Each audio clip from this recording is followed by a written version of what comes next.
Welcome back to the deep dive. We sift through the noise, to bring you insights on topics that really matter. And today we're diving into something incredibly profound, often really misunderstood. Trauma. Many of us think of it as, well, a mental scar, maybe a difficult memory. But what if it's way more than that? What if it fundamentally reshapes your entire being, impacting everything from your thoughts right down to your body's physiology? Have you ever felt maybe an inexplicable reaction to something small, or carried this persistent low hum of unease you just can't shake? Yeah, those feelings, that sort of underlying sense of disruption, Yeah. that's exactly what we're exploring today. Our mission in this deep dive is to unpack the really intricate ways trauma affects people, not just mentally, but physically, socially too. We'll be drawing heavily from the groundbreaking work of Dr. Bessel Kolk, especially his huge book, The Body Keeps the Score, Brain, Mind, and Body in the Healing of Trauma. Our goal is really to give you a clearer picture of what trauma actually is, how it shows up, and importantly, what innovative paths can lead towards genuine healing.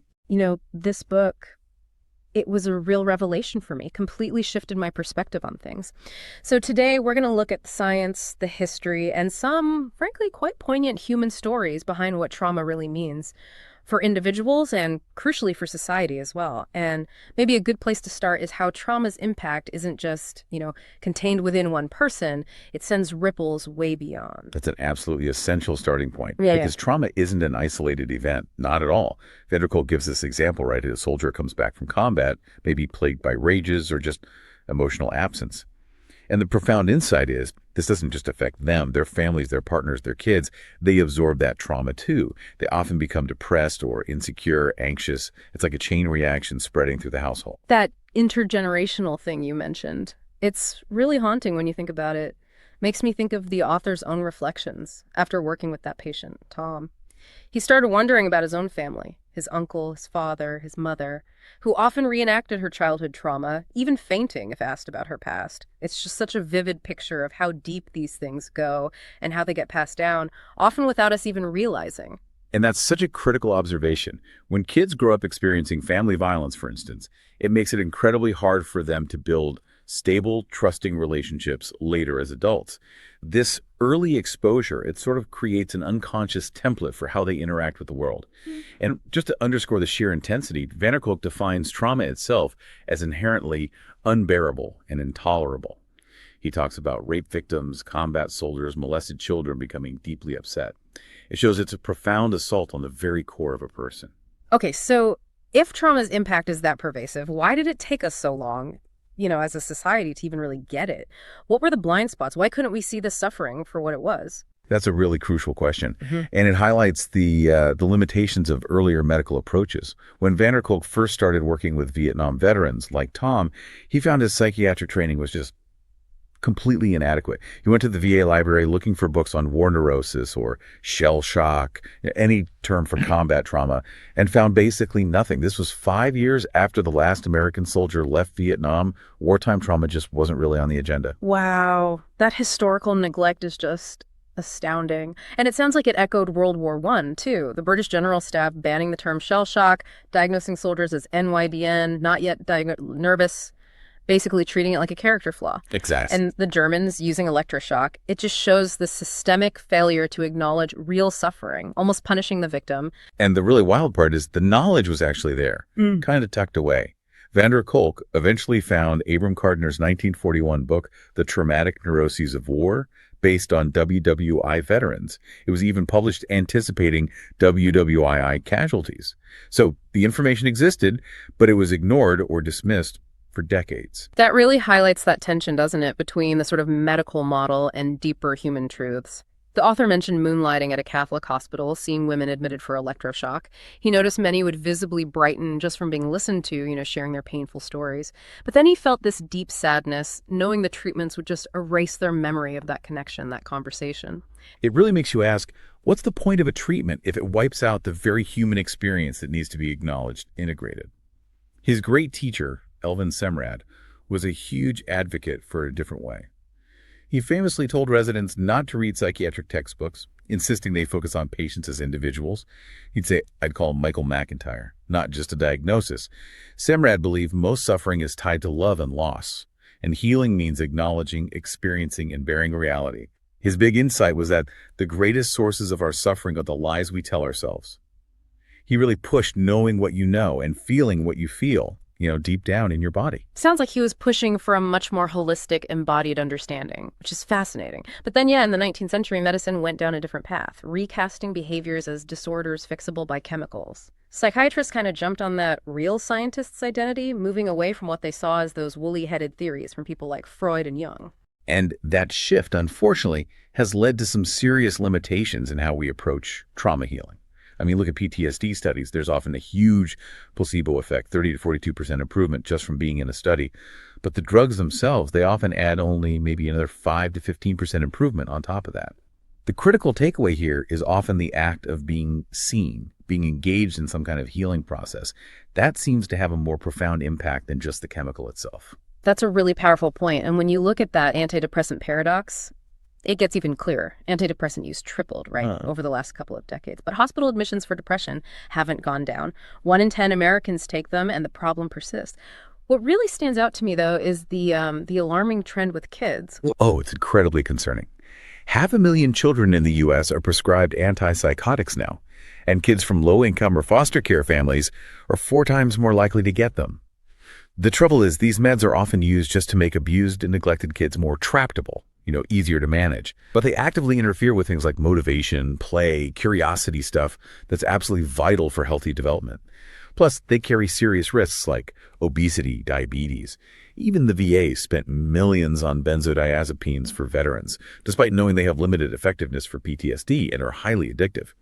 The brain disease model, while maybe well-intentioned, often seems to take control away from people. Okay, so if medication isn't the whole story, maybe not even the main story, how does science help us actually see what trauma does to our bodies, our brains?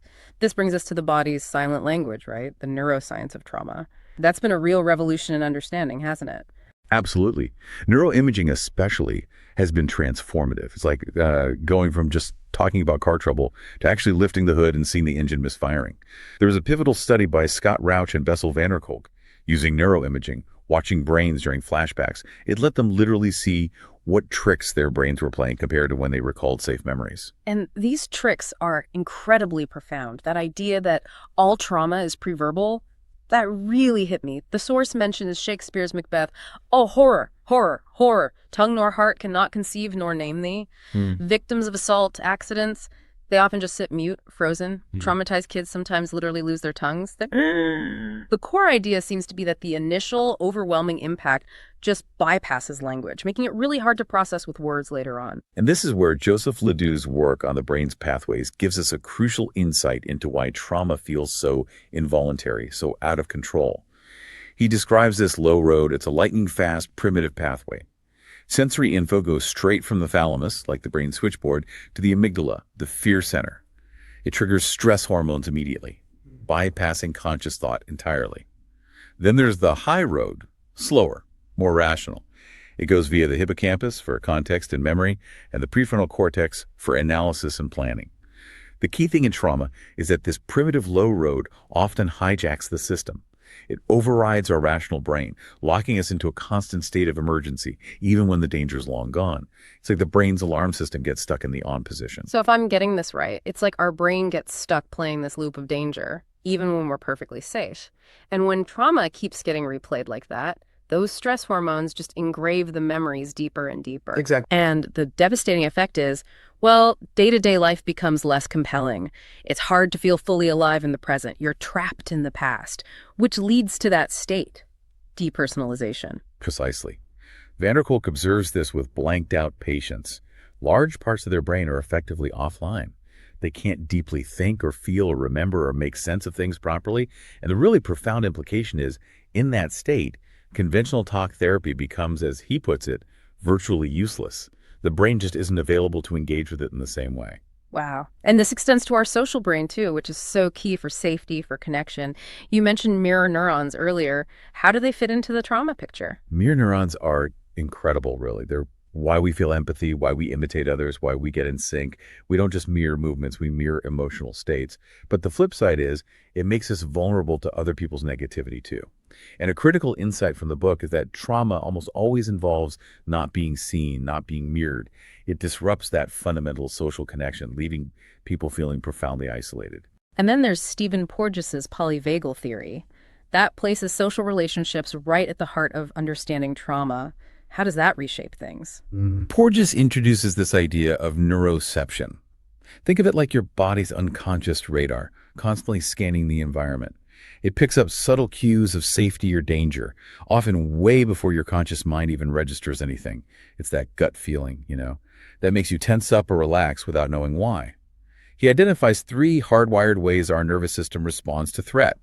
First, we try to connect socially, reach out. If that fails, we go into fight or flight. And if that's overwhelmed, our oldest defense kicks in, collapse, freezing, shutting down. The critical point is, trauma can basically throw our system into that last, disengaged, immobilized state. That makes total sense. So when we ignore our body's messages, maybe because we had to as kids, we lose that ability to detect real danger or real safety. We might end up relying on external things, medication, alcohol, whatever, to regulate ourselves. I remember reading about Sandy, the patient whose childhood neglect led her to be really differential in her stress.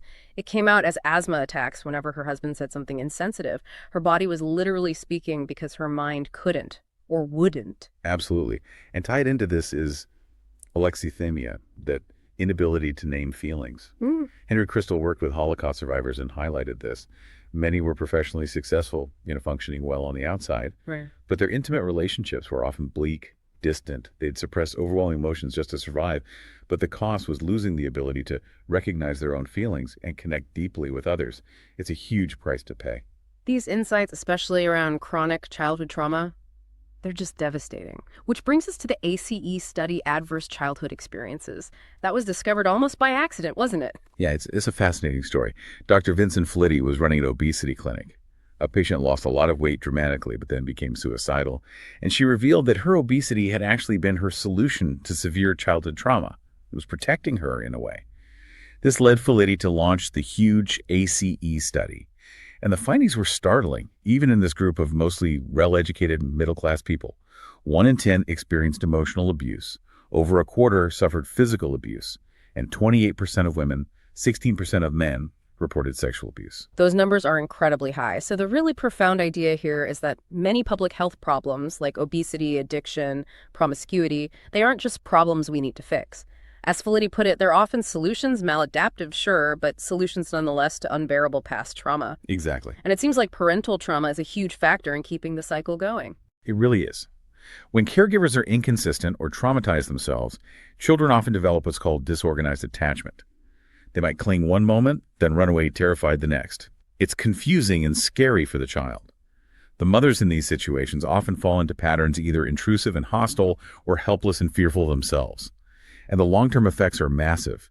These early attachment patterns become like internal maps, charting all future relationships, how you see yourself. Kids who aren't consistently mirrored, who don't get that reliable care, can develop dissociation, lose self-regulation. They might not feel real inside, leading to self-harm or aggression towards others. Parental PTSD significantly bumps up the risk of emotional problems and aggression in their kids, often passed down through the mother. It's a cycle that just keeps perpetuating itself. Okay, so if trauma can literally rewire our brains, our bodies, deeply impact our relationships, what does this all mean for healing? How do people start to reclaim themselves after these profound impacts? That is the vital question, isn't it? Kolk outlines 4 core goals for healing. First, calming that physiological arousal, that constant state of high alert. Second, learning to maintain calm when triggered. Third, being fully alive and present now. And fourth, not keeping secrets from yourself, basically integration. And the spirit isn't like a checklist, do 1, then 2, then 3. They're overlapping goals. A key insight, though, is that healing isn't just about reducing reactivity to the past. It's about, as he says, learning to live in the present, restoring a sense of satisfaction in just ordinary life. If you can't feel joy in a simple walk or playing with your kids, life just kind of passes you by. And thankfully, we have so many inbuilt skills for self-regulation, right? Like the vagus nerve. Yeah. 80% of its fibers run from the body to the brain, which means we can directly train our arousal system through things like breathing, chanting, movement. This isn't just, alternative stuff.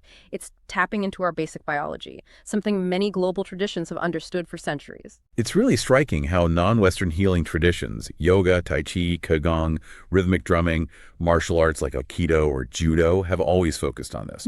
Purposeful movement, being centered, self-management. These are precisely the skills often damaged by trauma. Yet, Western psychiatry, for a long time, paid hardly any attention to them. And the research is backing it up now. I remember reading about an early yoga study. They had a 50% dropout rate initially, often because certain postures, especially the pelvic ones, would trigger intense panic or flashbacks for survivors. But the profound lesson was, by going slow, often at a snail's pace, they saw a tremendous success. It really speaks to respecting the body's pace, acknowledging what it's holding. And moving to another really innovative approach, there's neurofeedback. It's a way to directly help rewire the brain. It essentially trains specific brainwave patterns. It can help calm areas like the right temporal lobe, which is a key fear center, and address things like frontal slow wave activity linked to dissociation. You're literally training your brain to regulate itself better. The testimony from survivors like Lisa in the book is just so powerful. She said, neurofeedback calmed me down. It stopped the dissociation. I can use my feelings. I'm not running away from them. I'm not held hostage by them. It allowed her to reflect on both negative and positive emotions. And what's really important is, even in patients with that alexithymia, the inability to name feelings, they showed objective improvements. Yeah. Better PTSD scores, more comfort in relationships, better emotional balance, more self-awareness. They felt less frantic, slept better, calmer, and more focused. It points to real, tangible change. Absolutely. And beyond the brain itself, the power of narrative, of connection is just vital. Yeah. Writing to yourself, for instance, it can be an incredibly effective way to access that inner world of feelings without the social editor judging you. Sometimes surprising truths can emerge just by putting words to experiences that felt unspeakable. But language itself has limits sometimes, doesn't it? Paul Fussell, talking about WWI, highlighted that zone of silence around trauma. Society often just isn't interested in hearing the bad news, which is why finding safe communities, support groups, therapy where you can speak your truth is so incredibly crucial. And that's where the therapist's role becomes absolutely critical. Therapy has to be collaborative, a mutual exploration of yourself. The therapist needs to be genuinely curious about you, the individual, not just ticking boxes for a PTSD patient. It's about building that safety and trust in the relationship itself, because that's so often what trauma has shattered. And some therapies really lean into this communal and narrative aspect almost theatrically, like the pest avoiding system psychomotor PBSP therapy. That sounds quite unique, using group members to create structures or tableaus. Can you unpack that a bit? Yeah, BBSP is really innovative. Group members actually play roles like your real parents, or maybe ideal symbolic parents you needed. This allows the person in the structure to literally rewrite the crucial scenes from their past, but in a safe, supported way. The goal is a visceral experience, feeling what you felt then, seeing what you saw, maybe saying things you couldn't say. And often this leads to profound physical and mental relief. It connects directly to neuroscience, too. The book points out that spatial relations trauma imprints are largely right hemisphere functions. PBSP's nonverbal active approach targets that directly. It's about creating new, healing bodily experiences. That makes so much sense, and it really brings to mind how communal rhythms, synchronized movement have been used for ages. Prince Maurice of Orange, way back when, using marching with drums and flutes to build solidarity in his army, making them feel invincible. It's like an ancient wisdom we're tapping back into. Exactly. And you see powerful modern examples, too, like Estonia's singing revolution. Collective singing literally helped them demand independence. These are huge testaments to the unifying power of shared rhythm, collective expression. It points to that biological need for human connection. Which also leads us to therapeutic drama programs, things like Urban Improv, The Possibility Project, Shakespeare and Company. How does theater, of all things, become a healing path for traumatized people? Well, it's incredibly effective because people who've been traumatized are often terrified of feeling deeply. Emotions can feel overwhelming, like they'll lose control. But theater provides a safe, contained space to embody emotions, give voice to them, engage rhythmically with others. It also helps counter that awful, God-forsaken feeling trauma often leaves. It fosters a collective confrontation with our shared humanity. The tough stuff, too, like betrayal, assault, destruction. Theater creates connection. They use techniques like mirroring exercises with traumatized teens, helping them literally get in tune with one another.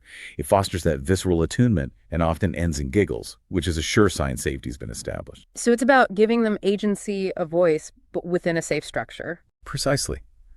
Theater teaches cause and effect in a very real way. It gives participants power over their destiny, as one director put it. You're not fixing them, you're working side by side with them, helping them realize their own vision.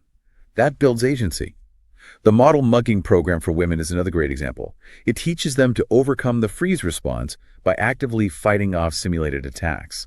One student, after months of abuse, actually used the karate stance she learned to scare off 3 real attackers. Once you project "don't mess with me," people are less likely to bother you. It's about embodying new possibilities, new ways of being.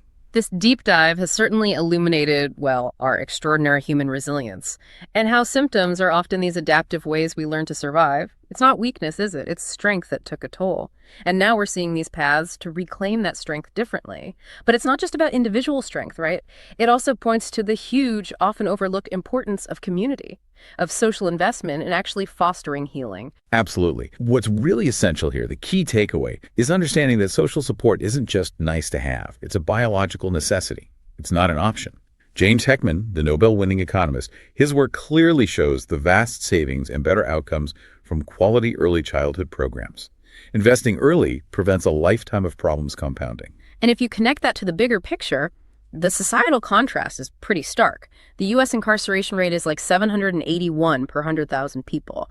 Compare that to Norway at 71 or the Netherlands at 81. Huge difference. We spend $84 billion a year incarcerating people, while Northern European countries invest a fraction of that in helping parents raise kids in safe, predictable environments, and their academic scores, lower crime rates, they seem to reflect that investment in prevention and support. It really raises a critical question, doesn't it? How much more might be possible if we, as a society, truly invested in fostering secure attachments, in empowering people to reclaim their bodies, their voices? What if we shifted our focus from just treating symptoms after the fact to actually creating environments where trauma is less likely to take root in the first place and where healing is seen as a communal priority? A powerful thought to leave you with, taken directly from the source material, is the Ubuntu philosophy. It's a Xhosa word meaning essentially, my humanity is inextricably bound up in yours. What if that became the guiding principle for how we approach collective healing? Thank you for joining us on the Deep Dive.